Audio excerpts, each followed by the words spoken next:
पावसाळा म्हटला की सर्वच भाजीपाला खराब भेटतो, पण बटाटे कधीच खराब भेटत नाही. आणि मिस्टरांनी खूप छान बटाटे आणले होते, त्याच्यामुळे आज मी मुलांच्या टिफिनसाठी बनवते मस्त बटाट्याची चटणी.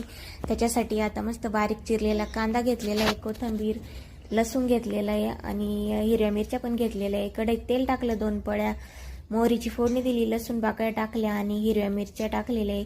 मस्त तळून घ्यायचं आहे साहित्य. कांदा वरतून टाकून घ्यायचा आहे, कांदा पण मस्त बारीक चिरून घेतलेला आहे, तो पण परतून घ्यायचा आहे. कांदा परतल्यानंतर कढीपत्ता टाकून घ्यायचा आहे.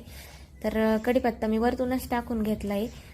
चवीपुरतं मीठ टाकून घ्यायचं आहे आणि त्याच्यानंतर मग हळद टाकायची आहे थोडीशी. आणि हळद टाकल्यानंतर मग बटाटे सर्व टाकून घ्यायचे आणि मस्त असे मिक्स करून घ्यायचे. तर खूप छान बटाट्याची चटणी होती. तर कोण कोण अशा पद्धतीने बनवतं कमेंटमध्ये नक्की सांगा.